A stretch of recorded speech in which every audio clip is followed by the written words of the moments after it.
हरे कृष्णा। जय श्री हरि। आप सभी का दिन शुभ हो। आज आषाढ़ मास की कृष्ण पक्ष का तीसरा दिन है और तृतीया तिथि आज दोपहर 3:46 तक रहेगी। इसके बाद चतुर्थी तिथि प्रारंभ हो जाएगी। आज ब्रह्म मुहूर्त का समय सुबह 4:08 से लेकर 4:56 तक रहेगा। सूर्योदय होगा सुबह 5:44 पर। सूर्यास्त होगा शाम 7:09 पर। चंद्रोदय होगा रात 10 बजे पर 10:01 पर। आज ब्रह्म योग दोपहर 1:13 तक रहेगा। बाद में इंद्र योग प्रारंभ हो जाएगा और आज का शुभ मुहूर्त यानी राहु काल सुबह 9 बजे से लेकर 10 बजे तक रहेगा। श्रोताओं, आषाढ़ मास की इस तीसरी कथा में हम धीरे धीरे आगे बढ़ रहे हैं। शनिदेव की उस छाया में जो परीक्षा भी लेती है और दिशा भी देती है। शनिवार का यह दिन आत्मनिरीक्षण का दिन है, जब हम अपने कर्मों को टटोलते हैं। आज हम प्रार्थना करते हैं कि ये न्याय के देव शनिदेव हमारे कर्मों को सुधारने का अवसर दीजिए, पापों का भोग सहने की शक्ति दीजिए और हमारे जीवन में भी ऐसा विवेक दीजिए कि हम अपने कर्तव्यों से कभी विचलित ना हो। आपकी कृपा से यह कथा आज सार्थक हो जाए। सब सुनते हैं आज की कथाएं। श्री ब्रह्मा जी के पुत्र नारद को उनके पूछे गए सभी प्रश्नों के उत्तर दे रहे हैं। नारद जी ने कहा, हे सुश्रेष्ठ, एक ही गंगा के आपने दो भेद बताए हैं। एक तो वह है जो गौतम नामक ब्राह्मण के द्वारा लाया गया और दूसरा अंश भगवान शंकर की जटा में रह गया, जिसे क्षत्रिय राजा भगीरथ लेकर आए। अतः उसी का प्रसंग आप मुझे सुनाइए। नारद जी की बात सुनकर श्री ब्रह्मा जी बोले, हे देवर्षि, वैवस्वत मनु के वंश में राजा इक्ष्वाकु के कुल में सगर नाम के एक अत्यंत धार्मिक राजा हुआ करते थे। वे यज्ञ करते करते दान देते और सदा धार्मिक आचार विचार से रहा करते थे। उनकी दो पत्नियां थी। वे दोनों ही पति भक्ति परायणा थी, किंतु उनमें से एक को भी संतान नहीं हुई। इसलिए राजा को मन में बड़ी चिंता थी। एक दिन उन्होंने महर्षि वशिष्ठ को अपने घर पर बुलाया और विधि पूर्वक उनकी पूजा करके पूछा कि हे महर्षि, मुझे किस उपाय से संतान होगी। उनकी यह बात सुनकर महर्षि वशिष्ठ ने कुछ काल तक ध्यान दिया। इसके बाद राजा से कहा, राजन, तुम्हारी पत्नी सहित सदा ऋषि महर्षियों का सेवन करते करते रहो।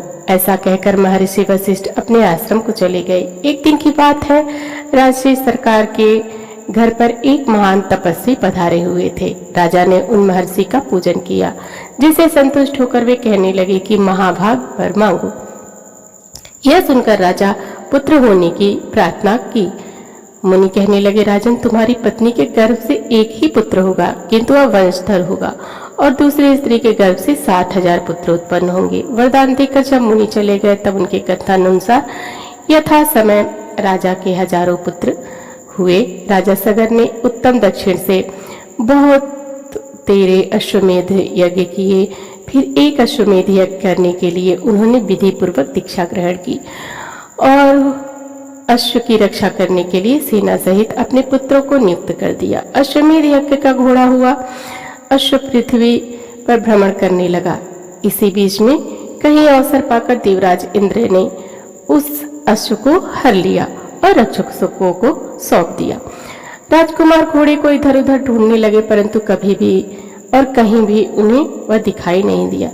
तब उन्होंने देवलोक में जाकर अश्व को ढूंढा, पर्वतों को सरोवरों में खोजा, कितने ही जंगल झाड़ डाले, मगर कहीं भी उस अश्व का पता नहीं लग पाया।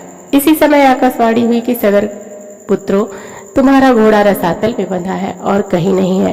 यह सुनकर वे रसातल में जाने के लिए सभी ओर से पृथ्वी को खोदने लगे। क्षुधा से पीड़ित होने पर वे सूखी मिट्टी खाते और दिन रात भूमि खोदते। इस प्रकार वे शीघ्र ही रसातल में जा पहुंचे। सगर के बलवान पुत्रों को वहां आया सुनकर रक्षक थर्रा उठे और उनके वध का उपाय करने लगे। बिना युद्ध किए ही भयभीत होकर उस स्थान पर आए जहां महामुनि कपिल सो रहे थे। कपिल जी का क्रोध बहुत ही बड़ा प्रचंड था। रक्षकों ने वह घोड़ा ले जाकर तुरंत कपिल जी के सिरहाने की ओर बांध दिया और चुपचाप दूर खड़े होकर देखने लगे कि देखे अब क्या होता है। इतने में ही राजा सगर के पुत्र रसातल में घुसकर देखते हैं कि घोड़ा भी बंधा हुआ है और पास ही कोई पुरुष सो रहा है। उन्होंने कपिल जी को ही अश्व चुराकर यज्ञ में विघ्न डालने वाला माना और यह निश्चय किया कि इस महापापी को मारकर हम लोग अपना अश्व महाराज के निकट ले चलेंगे। कोई बोले अपना पशु बंधा है, इसे ही खोलकर ले चलें। इस सोए हुए पुरुष को मारने से भला क्या लाभ है? यह सुनकर दूसरे बोल उठे, हम शूरवीर राजा हैं, शासक हैं, इस पापी को उठाए और क्षत्रचित तेज से इसका वध कर डाले। फिर क्या था? वे मुनि को ही कटुवचन सुनाते हुए लातों से उन्हें मारने लगे। इससे मुनि श्रेष्ठ कपिल को बड़ा क्रोध आया। उन्होंने सगर के पुत्रों की ओर रोष पूर्ण दृष्टि से देखा और उन्हें भस्म कर डाला। वे सब के सब जलकर राख हो गए। नारद जी यज्ञ में दीक्षित महाराज सगर के को इन सब बातों का पता नहीं लगा। उस समय तुमने ही जाकर राजा सागर को यह सब समाचार सुनाया। इससे राजा को बड़ी चिंता हुई। अब क्या करना चाहिए, यह बात उनकी समझ में नहीं आई। राजा सागर के एक दूसरा पुत्र भी था जिसका नाम असमंजा था। वह मूर्खतावश नगर के बालकों को उठाकर पानी में फेंक देता था। तब पूर्ववासियों ने एकत्रित होकर राजा सागर को इस बात की सूचना दी। पुत्र का यह अन्याय जानकर महाराज को बड़ा क्रोध हुआ।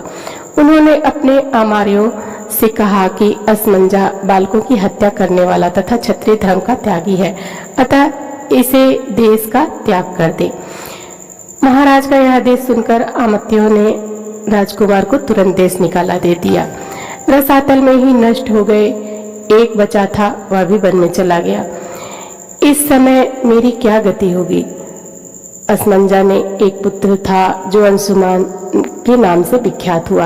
यद्यपि अंशुमान अभी बालक था तो तभी राजा सागर को दे दिया। तब जाकर अश्वमेध यज्ञ पूरा हुआ। अंशुमान के तेजस्वी पुत्र का नाम दिलीप था।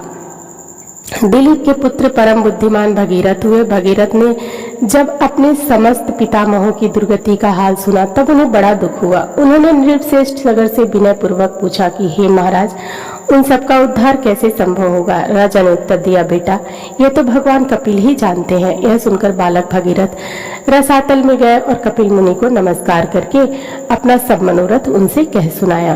कपिल मुनि बहुत देर तक ध्यान करके बोले कि राजन, तुम तपस्या द्वारा भगवान शंकर की आराधना करो और उनकी जटा में स्थित गंगा के जल को अपने पितरों की भस्म को अल्पावित करो। इससे तुम तो कृतार्थ होगे ही, तुम्हारे पितर भी कृतकृत हो जाएंगे। यह सुनकर भगीरथ ने कहा कि बहुत अच्छा, मैं ऐसा ही करूंगा। मुनि श्रेष्ठ, बताइए मैं कहाँ जाऊं और कौन सा कार्य करूं? कपिल जी कहने लगे कि नरश्रेष्ठ, कैलाश पर्वत पर जाकर महादेव जी की स्तुति करो और अपनी शक्ति के अनुसार तपस्या करते रहो, इससे तुम्हारे अभिष्ट की सिद्धि होगी। मुनि की यह बात सुनकर भगीरथ ने उन्हें प्रणाम किया और कैलाश पर्वत की यात्रा पर पहुंचकर पवित्र होकर बालक भगीरथ ने तपस्या का निश्चय किया। भगवान शंकर को संबोधित करके इस प्रकार कहने लगे कि हे प्रभु, मैं बालक हूँ, मेरी बुद्धि भी बालक की ही है और आप भी अपने मस्तक पर बाल चंद्रमा को धारण करते हैं। मैं भी कुछ भी नहीं जानता। आप मेरे इस अनजानेपन से ही प्रसन्न हो जाइए और अमरेश्वर, जो लोग बाड़ी से, मन से और क्रिया से कभी मेरा उपकार करते हैं तथा हित साधन में संलग्न रहते हैं, उनका कल्याण करने के लिए मैं उमा सहित आपको प्रणाम करता हूँ। आप देवता आदि के लिए भी पूज्य हैं, जिन पूर्वजों ने मुझे अपने सग्रोध और समान धर्मा के रूप में उत्पन्न किया और पाल पोस कर बड़ा बनाया। भगवान शिव उनका अभिष्ट मनोरथ पूर्ण करे। मैं बालचंद्र का मुकुट धारण करने वाले भगवान शंकर को नित्य प्रणाम करता हूँ। भगवान के इस प्रकार कहते ही भगवान शिव उनके सामने प्रकट हो गए और कहने लगे, महामते, तुम निर्भय होकर कोई भी वर मांगो, जो वस्तु देवताओं के लिए भी सुलभ नहीं है वह भी मैं तुम्हें निश्चय ही दे दूंगा। यह आश्वासन पाकर भगीरथ ने महादेव जी को प्रणाम किया और प्रसन्न होकर कहने लगे, देवेश्वर, आपकी जटा में जो सरिताओं में श्रेष्ठ गंगा जी विराजमान है, उन्हें ही मेरे पितरों का उद्धार करने के लिए दे दीजिए, इससे मुझे सब कुछ मिल जाएगा। तब महेश्वर ने हंसकर कहा कि बेटा, मैंने तुम्हें गंगा दे दी, अब तुम उनकी स्तुति करो। महादेव जी का वचन सुनकर राजा भागीरथ ने गंगा जी की प्राप्ति के लिए भारी तपस्या प्रारंभ कर दी और अपने मन को संयम में रखकर भक्ति पूर्वक गंगा जी का स्तवन किया। बालक होने पर भी भागीरथ ने अबाल को चित पुरुषार्थ करके गंगा जी की भी प्राप्त कर ली। महादेव जी से प्राप्त हुई गंगा को पाकर उन्होंने उनकी परिक्रमा की और हाथ जोड़कर कहने लगे, महामुनि कपिल के श्राप से मेरे पिता दुर्गति में पड़े हुए हैं। हे माते, आप उनका उद्धार कीजिए। देव नदी गंगा सबके उपकार करने वाली है, वे स्मरण मात्र से ही सभी पापों का नाश कर देती है। उन्होंने भगीरथ की प्रार्थना सुनकर तथास्तु कहा और लोगों का उपकार और पितरों का उद्धार करने के लिए भगीरथ के कथनानुसार सब कार्य किया। राजा सगर के जो पुत्र भस्म होकर रसातल में पड़े हुए थे, उन्हें अपने जल से अपाला करके गंगा जी ने उन्हें खोदे हुए गड्ढों को भी भर दिया। महामुनि इस प्रकार तुम्हें क्षत्रिय गंगा का वृतांत सुनाया। यह माहेश्वरी, वैष्णवी, ब्राह्मी, पावनी, भागीरथ, देव नदी तथा हिमगिरी शिखर श्रेया हिमालय की चोटी पर रहने वाली आदि नामों से पुकारी जाती है। इस प्रकार महादेव जी की जटा में स्थित गंगा का जल दो स्वरूपों में विभक्त हुआ। विंध्यगिरी के दक्षिण भाग में जो गंगा है उन्हें गौतमी अर्थात गोदावरी कहते हैं और विंध्यगिरी के उत्तर भाग में स्थित गंगा भगीरथ कहलाती है। यह था आषाढ़ मास का महात्मा आज का अध्याय। अब सुनिए पौराणिक कथा। भीष्म जी के पूछने पर पुलत्स्य जी ने कहा कि हे पुरुष श्रेष्ठ, भगवान ब्रह्मा साक्षात परमात्मा है, पर वे भी अब अत्यंत श्रेष्ठ है। उनमें रूप और वर्ण आदि का अभाव है। यद्यपि सब जगह व्याप्त है, फिर भी ब्रह्म रूप से इस विश्व की उत्पत्ति करने के कारण विद्वानों के द्वारा ब्रह्मा कहलाते हैं और भगवान विष्णु स्वयं ही ब्रह्मा होकर संसार की सृष्टि में प्रवृत्त होते हैं और जब तक कल्प की स्थिति बनी रहती है तब तक वे युग युग अवतार धारण करके पूरी सृष्टि की रक्षा करते हैं। वे विष्णु जी सत्वगुण धारण किए रहते हैं, उनके पराक्रम की कोई सीमा नहीं है। राजन, जब कल्प का अंत होता है तब वे ही अपना तम प्रधान रौद्र रूप प्रकट करते हैं और अत्यंत भयानक आकर धारण के संपूर्ण प्राणियों का संहार कर डालते हैं। इस प्रकार सब भूतों का नाश करके संसार को एक नौकी जल में निमग्न कर वे सर्वधारी भगवान स्वयं से नाग की सैया पर शयन करते हैं।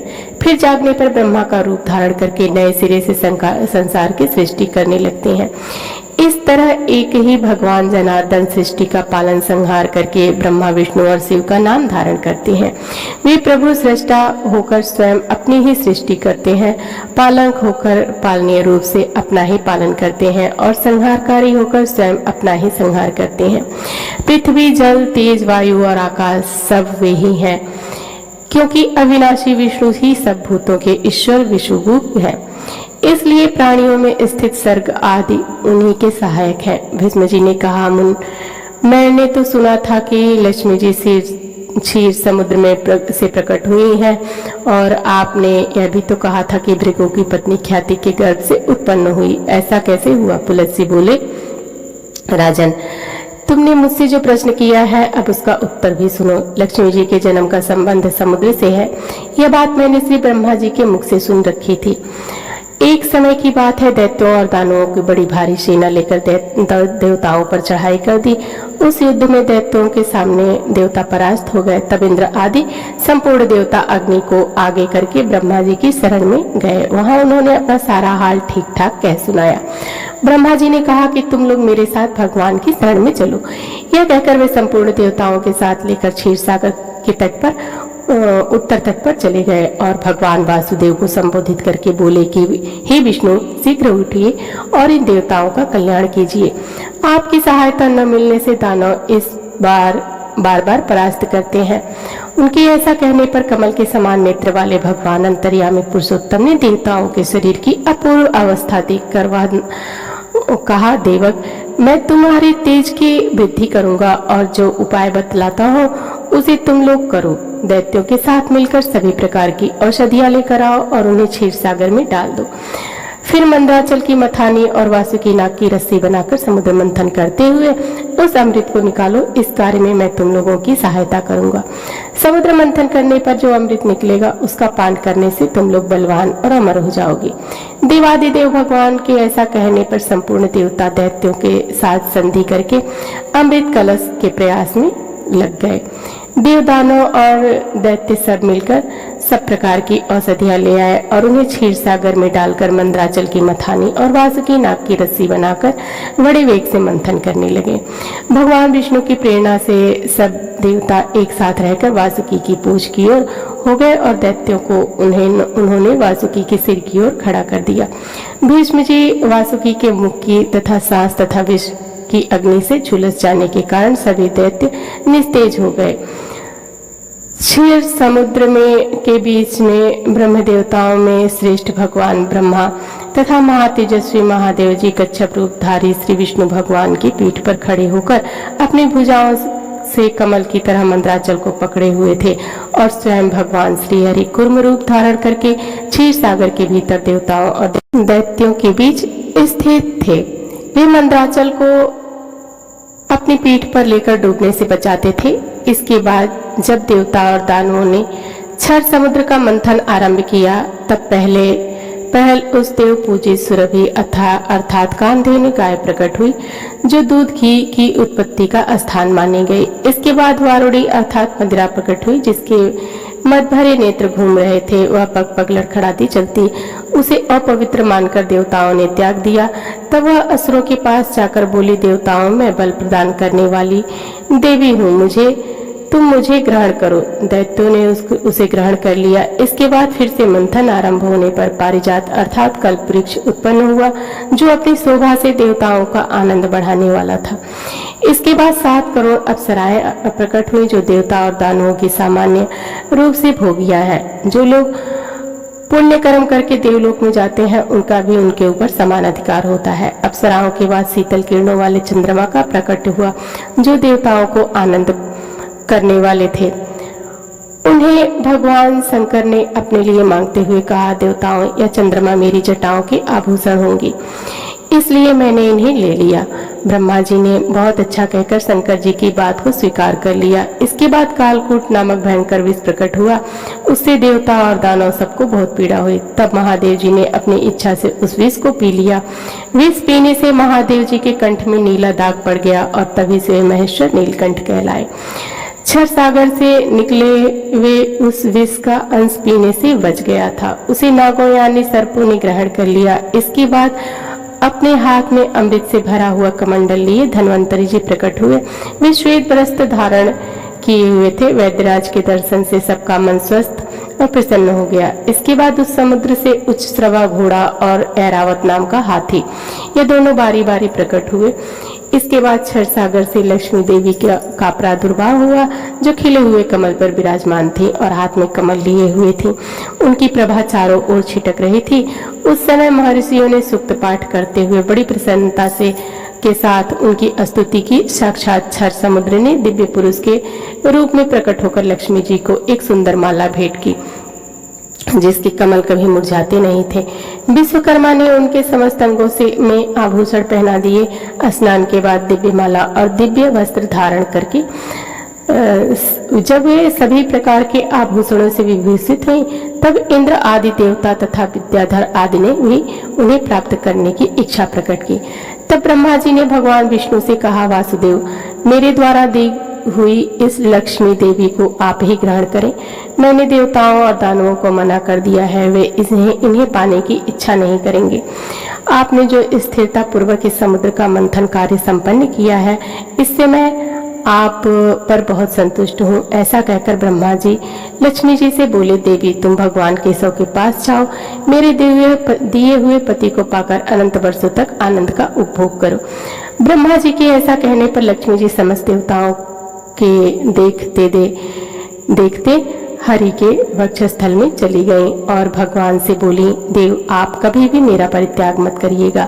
संपूर्ण जगत की प्रियतम मैं सदा आपके आदेश का पालन करती हुई आपके वक्षस्थल में निवास करूंगी।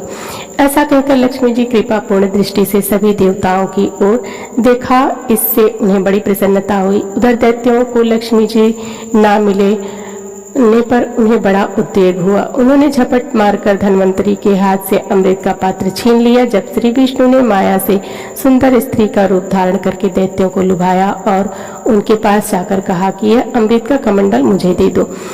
उस त्रिभुवन सुंदरी रूपवती नारी को देखकर दैत्यों का चित्त काम से वशीभूत हो गया। उन्होंने चुपचाप वह अमृत उस सुंदरी के हाथ में दे दिया और स्वयं उसका मुख ताकने लगे। दानवों को से अमृत लेकर भगवान ने देवताओं को दे दिया और इंद्र आदि देवता तुरंत ही उस अमृत को पी गए। यह देखकर दैत्य तरह तरह से के अस्त्र शस्त्र तलवारें हाथ में लेकर देवताओं पर टूट पड़े, परंतु देवता अमृत पीकर बलवान हो चुके थे। उन्होंने दैत्य सेना को परास्त कर दिया। देवताओं की मार पड़ने पर दैत्यों ने भागकर चारों दिशाओं में शरण ली। कितने ही तो पाताल में घुस गए। सभी देवता आनंद से मग्न होकर शंख चक्र और गदा धारण करने वाले भगवान श्री हरि विष्णु को प्रणाम करके स्वर्गलोक को चले गए। तब से सूर्य देव की प्रभा स्वच्छ हो गई और वे अपने मार्ग को चलने लगे। भगवान अग्निदेव भी मनोहर दीप्ति से युक्त होकर प्रज्वलित होने लगे और सब प्राणियों का मन धर्म में संलग्न रहने लगा। भगवान विष्णु को से सुरक्षित होकर समस्त त्रिलोकी श्री संपन्न हो गई। उस समय समस्त लोगों को धारण करने वाले ब्रह्मा जी ने देवताओं से कहा, देवक, मैंने तुम्हारी रक्षा के लिए भगवान श्री विष्णु को तथा देवताओं के स्वामी उमापति महादेव जी को नियत किया है। वे दोनों तुम्हारे योगक्षेम का निर्वाह करेंगे। तुम सदा उनकी उपासना करते रहना, क्योंकि वे तुम्हारा कल्याण करने वाले हैं। उपासना करने से यह दोनों महानुभाव सदा तुम्हारे क्षेम के साधक वरदायक होंगे। ऐसा कहकर भगवान ब्रह्मा अपने धाम को चले गए और उनके जाने के बाद इंद्र ने देवलोक की राह ली। इसके बाद श्री हरि और शंकर जी ने भी अपने वैकुंठ धाम और कैलाश में जा पहुंचे। इसके बाद देवराज इंद्र तीनों लोगों की रक्षा करने लगे। महाभाग इस प्रकार लक्ष्मी जी क्षीर सागर में प्रकट हुई थी। यद्यपि वे सनातनी देवी हैं, तब भी एक समय भृगु की पत्नी ख्याति के गर्भ से भी उन्होंने जन्म ग्रहण किया था। भीष्म जी ने कहा कि ब्राह्मण, आपके मुख से यह सब प्रसंग मैंने सुना। अब पुष्कर क्षेत्र में ब्रह्मा जी का यज्ञ हुआ था, उसका वृत्तांत भी सुनाइए, क्योंकि इसका श्रवण करने से मेरे मन की शुद्धि होगी। तब पुलत जी ने कहा, राजन भगवान, ब्रह्मा जी पुष्कर क्षेत्र में जब यज्ञ कर रहे थे, उस समय जो बातें हुई उन्हें बतलाता हूँ। सुनो, पितामह का यज्ञ आदिकृत युग में प्रारंभ हुआ था। उस समय मरीच, अंगिरा, पुल, केतु और प्रजापति दक्ष ब्रह्मा जी के पास जाकर उनके चरणों में मस्तक झुकाया। धाता, अर्यमा, सविता, वरुण, अंश, भग, इंद्र, विवस्वान, भूषा, त्वष्टा और पर्जन्य आदि 12 आदित्य भी वहां उपस्थित होकर जाजलमय अमान तेज से प्रकाशित हो रहे थे। इन देवेश्वरों ने पितामह को प्रणाम किया। तब लोकपाल भगवान श्री नारायण ने वहां स्वयं पदार्पण किया। स्वयं प्रकट हुए इस समस्त महर्षियों के साथ लोग गुरु ब्रह्मा जी से कहा, जगतपते, आपके ही द्वारा इस समस्त संसार का विस्तार हुआ है। आपने ही इसकी सृष्टि की है, इसलिए आप संपूर्ण लोगों के ईश्वर हो। यहाँ हम लोगों के करने योग्य जो आपका महान कार्य हो, उसे करने की हमें आज्ञा दो। देवर्षियों के साथ भगवान विष्णु ने ऐसा कहकर देवेश्वर ब्रह्मा जी को नमस्कार किया। ब्रह्मा जी वहां उपस्थित होकर संपूर्ण दिशाओं को अपने तेज से प्रकाशित कर रहे थे और भगवान श्री विष्णु श्री वत्स चिन्ह से सुशोभित हो सुंदर स्वर्णमय यज्ञ पवित्र से दीप्यमान हो रहे थे। उनका एक एक रूप परम पवित्र है, वे सर्वसमर्थ है। उनका वक्षस्थल विशाल और सिर विग्रह संपूर्ण तेजों का पुंज जान पड़ता है। देवताओं और ऋषियों की उनकी इस प्रकार की स्तुति जो पुण्य आत्माओं को उत्तम गति और पापियों को दुर्गति प्रदान करने वाले हैं। योग सिद्धि महात्मा पुरुष जिन्हें उत्तम योग स्वरूप मानते हैं, उनका अणिमा आदि 8 ऐश्वर्य नित्य प्राप्त है, जिन्हें देवताओं में श्रेष्ठ कहा जाता है। मोक्ष की इच्छा करने वाले संयमी ब्राह्मण योगी से अपने अंतःकरण को शुद्ध करके जिन सनातन पुरुष को पाकर जन्म मरण के बंधन से मुक्त हो जाते हैं, चंद्रमा और सूर्य जिनके नेत्र है तथा अनंत आकाश जिनका विग्रह है, उन भगवान की हम शरण लेते हैं, जो भगवान संपूर्ण भूतों की उत्पत्ति और वृद्धि करने वाले हैं, जो ऋषियों और लोगों के सृष्टा है तथा देवताओं ईश्वर और जिन्होंने देवताओं को प्रिय जगत का पालन करने के लिए चिरकाल से पितरों का कव्य तथा देवताओं को उत्तम भविष्य अर्पण करने का नियत प्रवृत्त किया है। उन देव श्रेष्ठ परमेश्वर को हम सादर प्रणाम करते हैं। इसके बाद वृद्ध और बुद्धिमान देवता भगवान श्री ब्रह्मा यज्ञशाला में लोकपाल विष्णु भगवान के साथ बैठकर शोभा पाने लगे। वह यज्ञ मंडप धनाज सामग्रियों और ऋतुजों से भरा हुआ परम प्रभावशाली भगवान श्री विष्णु धनुष का हाथ में लेकर सब ओर से उसकी रक्षा कर रहे थे। दैत्य और दानवों के सरदार तथा राक्षसों से समुदाय भी वहां उपस्थित थे। यज्ञ विद्या, वेद विद्या, पद और क्रम का ज्ञान रखने वाले महर्षियों के वेद घोष से सारी सभा गूंज उठी। देवता और असुरों के गुरु लोग पितामह ब्रह्मा जी उस यज्ञ में भूमि में विराजमान थे। सूर और असुर देव में ही उनकी सेवा में खड़े थे। प्रजापति, गणदक्ष, वशिष्ठ, कुल, मरीचि आज सभी ब्रह्मा जी की उपासना करते थे।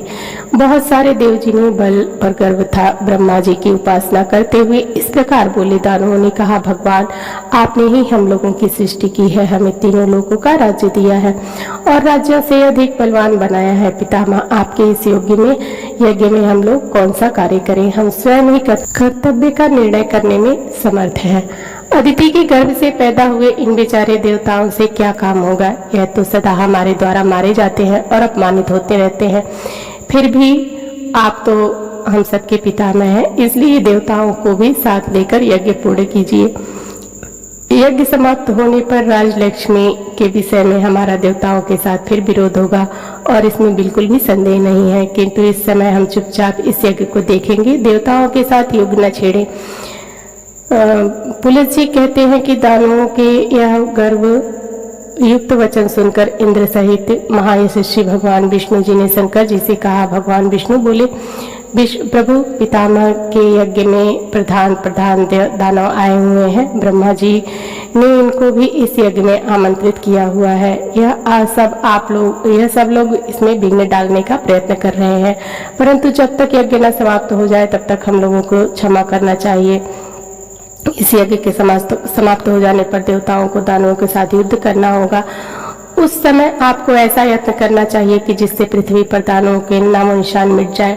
आपको हमारे साथ रहकर इंद्र की विजय के लिए प्रयत्न करना उचित है। इन दानवों का धन लेकर राहगीरों, ब्राह्मणों और दुखी मनुष्य में बांट दें। भगवान श्री विष्णु की यह बात सुनकर ब्रह्मा जी ने कहा, भगवान आपकी बात सुनकर यह दानव क्रोधित हो सकते हैं, किंतु इस समय इन्हें क्रोध दिलाना आपको अभी उचित नहीं होगा, इसलिए रुद्र और अन्य देवताओं के साथ आपको क्षमा करना चाहिए। सतयुग के अंत में जब यह यज्ञ समाप्त हो जाएगा तब समय मैं आप लोगों को और इन दानों को विदा कर दूंगा। उसी समय आप लोग ये सब संधि या विग्रह जो भी उचित हो वह कर लीजिएगा।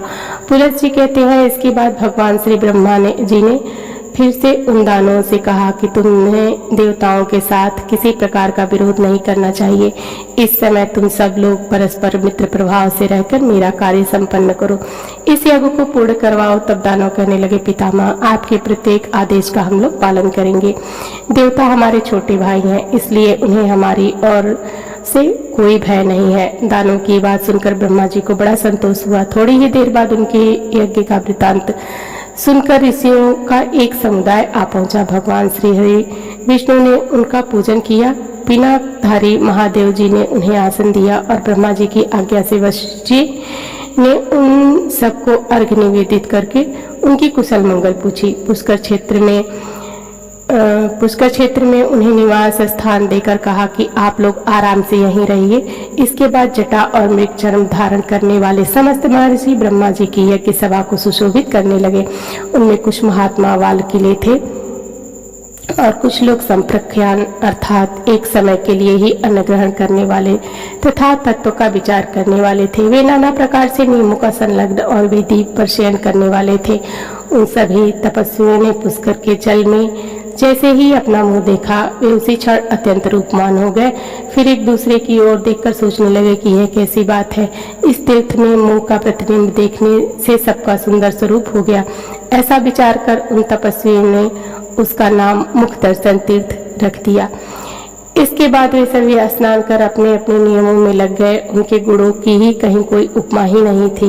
राजन वे सब वनवासी मुनि वहां आकर अत्यंत शोभा पाने लगे। उन्होंने अग्निहोत्र के करके नाना प्रकार की क्रियाएं पर वहां संपन्न की। तपस्या से उनके पाप भस्म हो चुके थे। वे सोचने लगे थे कि यह सरोवर तो सर्वसे श्रेष्ठ है। ऐसा विचार कर उन द्विजातियों ने उस सरोवर का नाम रख दिया श्रेष्ठ पुष्कर।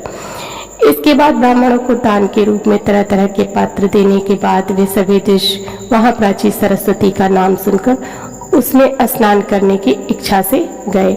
हरे कृष्णा। इसके बाद वहाँ पर जो कुछ भी घटित हुआ उसका वृत्तांत आप सभी अगले अध्याय में सुनना मत भूलिएगा।